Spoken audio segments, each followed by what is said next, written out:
Game 3 of the World Series, it's an ugly, ugly loss for the Astros. 7-0 is your final. Astros losing to the Phillies. Jason Bristol, former Major League scout, Jeremy Booth. Jeremy, we talked so much leading into this game about Lance McCullers starting this game. You were not a fan of it at the start for a number of reasons, and it was very clear right off the bat that McCullers either did not have it or the Phillies were expecting what he was throwing. How did you read what transpired in those early innings? You know, sometimes you say something, you talk about something so much that, like, when it actually happens, like, there's not a whole lot left you know what to really do with. This is one of those nights, but I'm going to do my best for you to find the words. Not just for me, all those people out there. Yeah, you as a global statement I got you. Lance McCullers never should have pitched tonight.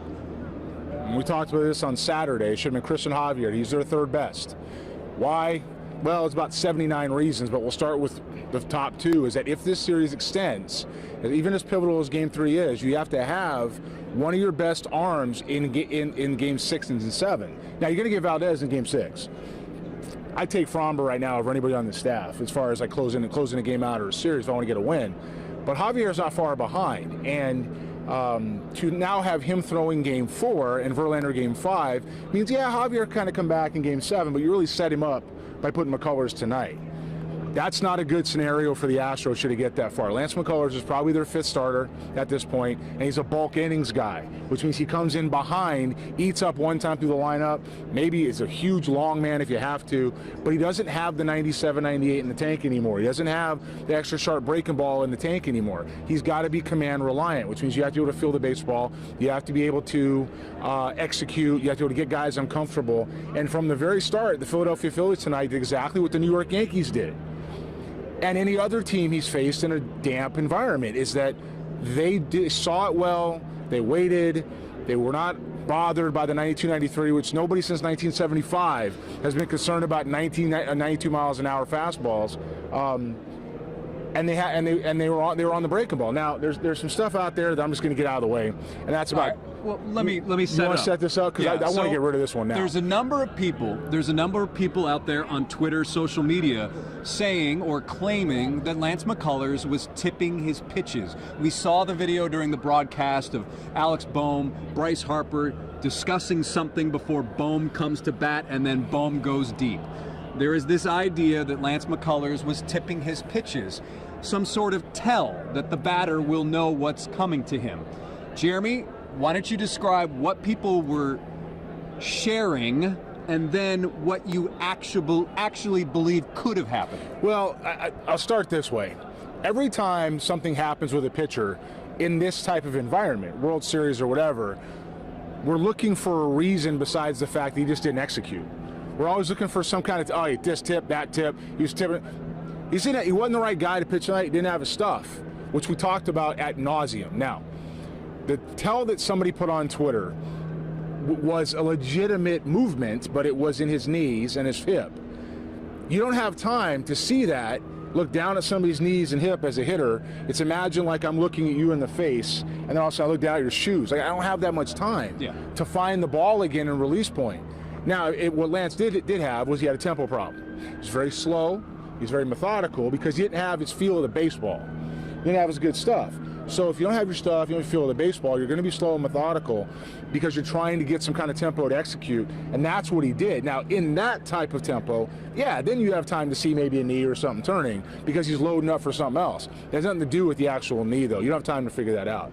So there's people running around with that on Twitter, but the reality is Lance McCullers had two good innings, the fourth and the fifth, which prompted Dusty Baker, by the way, by his own admission, to leave him back out for the third time through the lineup. But the fourth and the fifth, if anybody else was noticing while they're so busy focused on this knee, what you saw out of Lance McCullers was carving. He carved the Phillies right up in those two innings. Why? Got the ball back on the mound, got the ball back on the mound, got the ball back on the mound, finished his pitches, had some intent because he finally had some rhythm going, and he carved through them.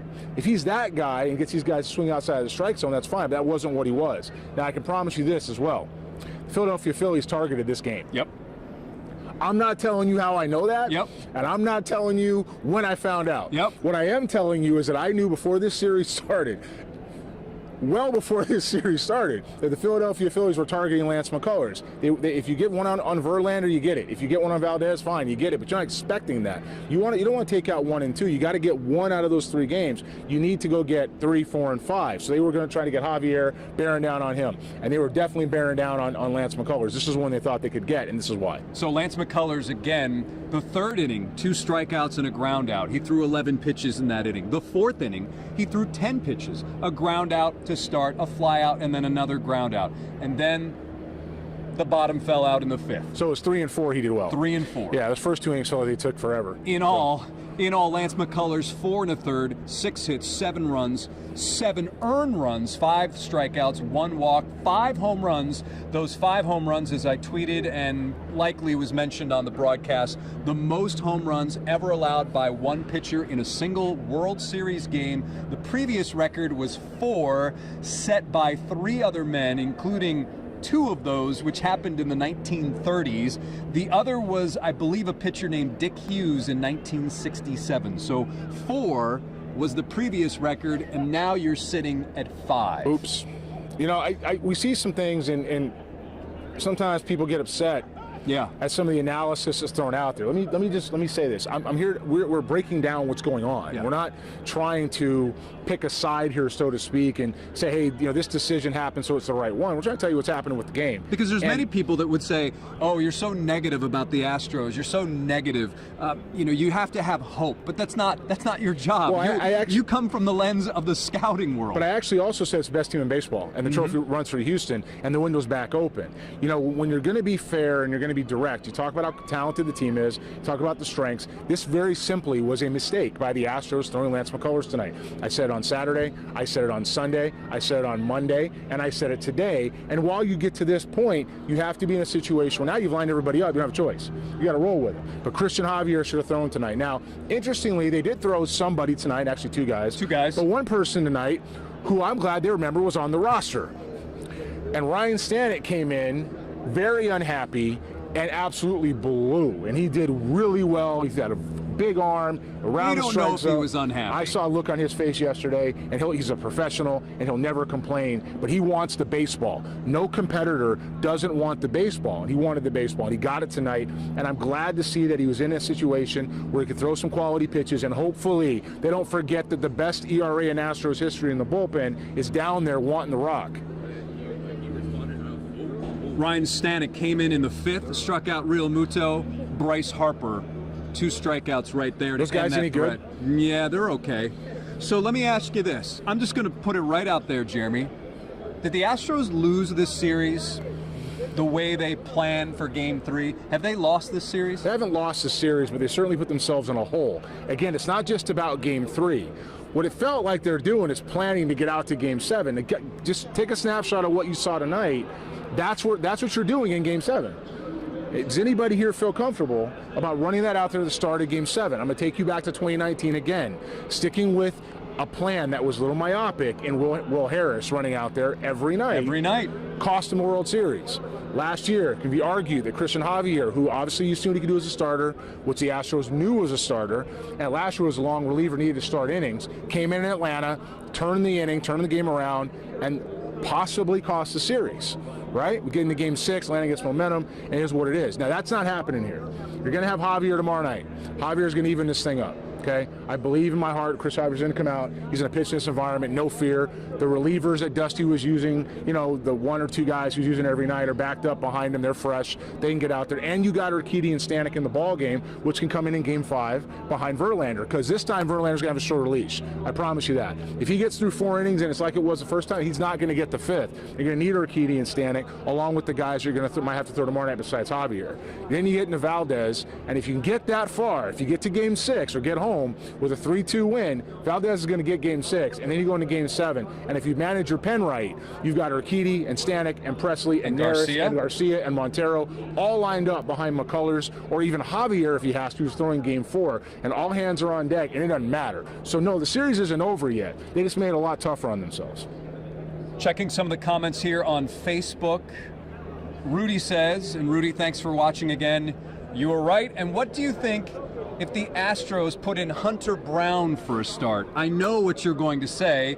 can I just preface it by saying that is not an option? Yeah. Because, I mean, unless you're going to do an opener thing, because he hasn't pitched. He's not stretched out to go 4, 5, 6 innings. He could probably do 3 max. Hunter Brown for me this postseason is a 1-inning guy, and the reason why is because he hasn't done this before. He hasn't been in these environments before, and he really, frankly, hasn't pitched at all. And so to put him in a role like having to start and win a game doesn't make any sense. I think your rotation is set from here on out with Game 7 clearly after night being up in the air. But Javier, Verlander, Valdez are your next 3 starts. That's what you got. Stephanie wants to know: do you guys know how to talk about anything but pitching? Pitching was the story of this game. Pitching was the story of this game. You look at the Astros. It was 7-0. So I don't understand. Are we supposed to talk about the Astros hitting? Well, I can tell you they didn't really do much, and even runners in scoring position, that wasn't an issue because they were 0 for 3. They only had 3 opportunities. They left 8 men on base, but really this team, there's a lot of Ks on this score sheet here. Well, we could talk about the 5 home runs the Phillies hit in the middle of the strike zone, but that would then come back to Lance McCullers in the pitching.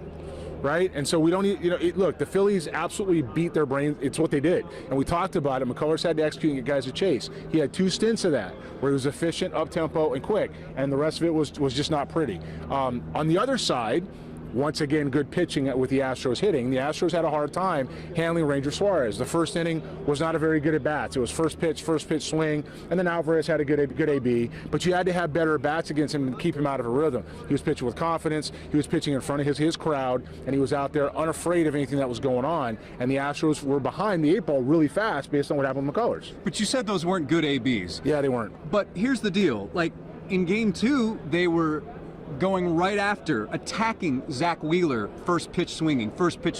Why is it a good game plan in that game, but not in this game? That's a very good question. Because it depends on who you're facing. And Suarez is a guy that's heavy sink, a breaking ball that's got a chance to work in and out of the zone and a changeup. And he's going to get back to that fastball and be reliant and try to get you to swing out of the zone. You want Suarez to have to pitch inside the strike zone. If you're swinging the first pitch, you're not making him pitch inside the strike zone. You're not seeing enough what he's got. And by the time you get to the second time through the lineup, you've only seen 2 of his pitches. That's not enough. You look at that Philadelphia pitching tonight. Suarez, 5 innings, 3 hits, no runs, no earned, 1 walk, 4 strikeouts. Brogdon comes in for an inning, no runs. Gibson is a guy that they had talked about potentially starting in a Game 5. He threw only 15 pitches, so he could potentially be used, although Syndergaard, I think, that's what Rob Thompson said, that Syndergaard will be going in Game 5. Syndergaard's going out there to start Game 5. That's locked in, especially after winning Game 3. Yeah. That's locked in. And Gibson's going to be behind him, right? And then you're going to see some of the other Phillies relievers that once again did not have to throw tonight. They'll be able to throw again. So you have to remember the Philadelphia Phillies, their weakness is after their 3rd starter and really into the bullpen. And the bullpen. Right. Although it hasn't been a weekness in this series. But you haven't had a chance to see it. Yeah. Okay, you really haven't had a chance to see it. And they got Game 1 in Houston. They want to get 1 or 2. They come here tonight, they win this one. Now, for the Astros, you have got to win certainly one of these things or it's over. But you really got to win tomorrow with Javier on the mound, and then you have to have everybody ready for behind Verlander going into an off day. Ron says if the Astros don't hit home runs, we don't win. That's pretty much all of baseball these days. But the Astros, when you look at the big picture, they're actually one of those teams that really has done a good job this season of manufacturing runs compared to, say, the Yankees, and that's why the Yankees are sitting at home and the Astros won the AL pennant. Yeah, the Astros are a very good baseball team. They're a very good hitting baseball team. They're a little bit of a throwback in some of the ways they do things, and they're very much analytically driven as well from a good side of understanding tendencies and how they need to maximize pitch selection and approach. Now, that said, the Philadelphia Phillies on the other side are a good mistake-hitting team. And we talked this from the beginning. They're not a great hitting team. They're a good mistake-hitting team. And there were 5 mistakes made tonight that found their way into the seats. So when you're talking about hitting versus mistake-hitting, good pitching will always beat mistake-hitting. Good hitting has a chance against good pitching, okay? And the Astros will always have a chance every night they run out there. They're still the best team in baseball, but they're not playing like it right now because they're down too fast as far as what's going on and they're throwing away ABs. That's tonight. Had 2 off days. Tomorrow they'll come back. Javier is going to pitch well. It is going to happen. And then we'll see what happens in Game 5. Rhonda says, all about pitching, ? We scored 0 runs. You can't win with 0.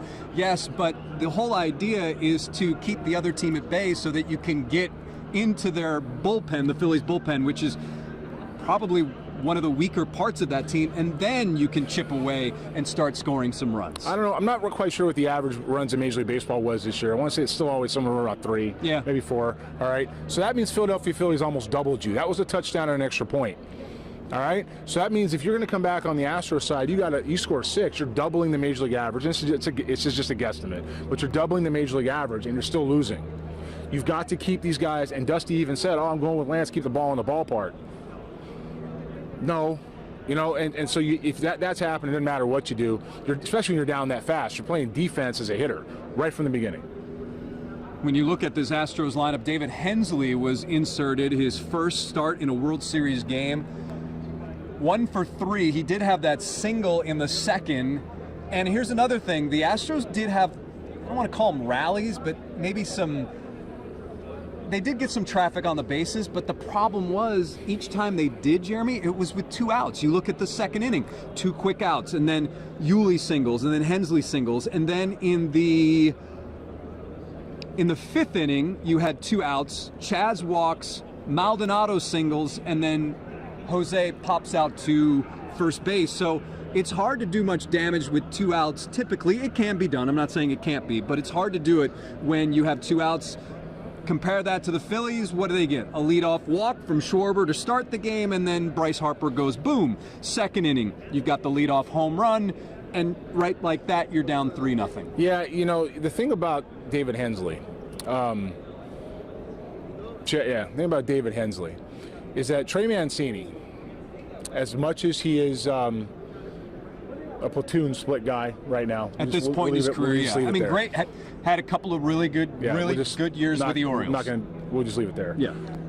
He really has a good time against left-handed pitching. And so to not see him in there tonight against Ranger Suarez was probably a little bit concerning overall. Last night it made sense with they were going to go Syndergaard, right? Mm-hmm. Tonight not so much, but they left Hensley in there because Dusty likes to ride these guys, and so that's his choice. Hensley got a hit, but tonight would have been what we call Mancini's night. Right, it's sort of been Mancini's night to come in.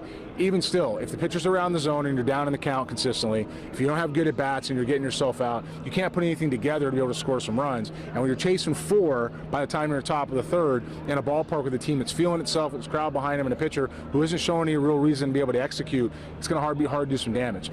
Pitching with a lead of 4 runs is a lot different than being a 1-run game.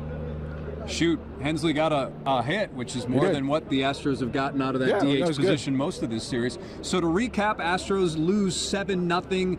Jeremy had said prior to this series, or prior to this game, that starting Lance McCullers was not a good idea because of the weather conditions, the feel, the breaking ball dominance, the way these Phillies hitters sit on mistakes, and he did not execute. And now the Astros find themselves in a hole 2-1. What other things stood out to you in this game? I looked at some of these stats, and again, it's just certainly the home runs and McCullers, but was there anything that kind of flew under the radar for you, or because it was 7-0, there really nothing else really matters? I mean, I think we got to pay attention to Jose Urquidy and the fact that he got in there and pitched well. Yeah. We got to look at Stanek because those are guys who are going to be needed in the bullpen to win. And again, the Astros, just by losing tonight, doesn't mean they lost the series. Does it make it tougher? Sure. Does the pitching alignment was that ideal? Absolutely not.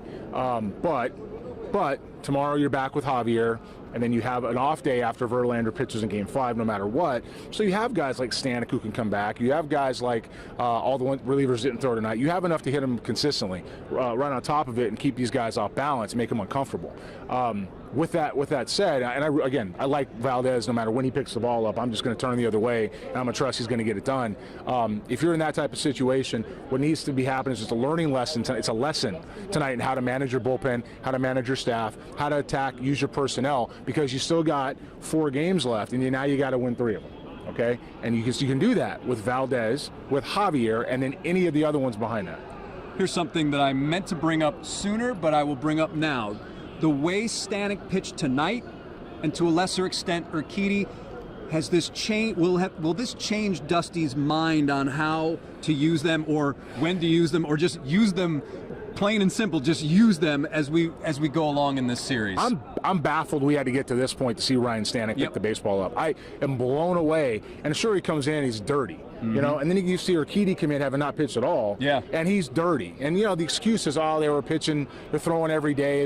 That's not it's not the same. It's not the same. Hopefully we learn some lessons tonight and realize that our pen is very deep, meaning our being if I'm Dusty Baker. The pen is extremely deep, goes into the back of it. You got Stanek, you got Presley, you got Neris, you got Montero, you got Urquidy, you have Garcia to eat up some bulk innings if you need to. You have an electric bullpen to go ahead and knock some guys out because now you're running short on starters with Javier Valdez. Verlander's been inconsistent. Game 7 is going to be who knows what. So you're going to really need to get after that and have these guys in the bullpen come out with fire and be fresh and ready to do it. Christian Javier, is it the key for tomorrow in Game 4 for him? Is it much like the keys that we mentioned before this game, Javier executing, quieting this crowd? Is it much the same or is it different? Well, you know, Javier is going to be fine. It's the same there. For the Astros hitters tomorrow, they're a key for me because I'm just checking the box on Javier. When it comes to the Astros hitters, they're going to need to make Nola pitch within the strike zone. Aaron Nola's had 2 pretty tough starts now when it comes to command, his last 2. And we've seen what Verlander has done with his command, or McCullers with his command. There's a theme here, right? If guys don't have command, they miss the middle of the strike zone, they get hit a long way. Little kids are looking for it, and they're taking their gloves off, slapping 5s and doing a dance. Okay, and we want to make sure the Astros are the one dancing tomorrow. So what they need to be able to do is make Nola work back to the strike zone, not chase, get to him early, get him out of the game as fast as they can, and go to the bullpen. So I think we have said everything that needs to be said about Game 3. Lance McCullers takes the L, allowing 7 earned runs in this 7-0 loss in Game 3. As a result, the Philadelphia Phillies now lead this World Series 2-1. So until tomorrow night, Jeremy Booth, our former Major League scout, Jason Bristol saying goodnight, and of course, look forward to talking baseball with you tomorrow.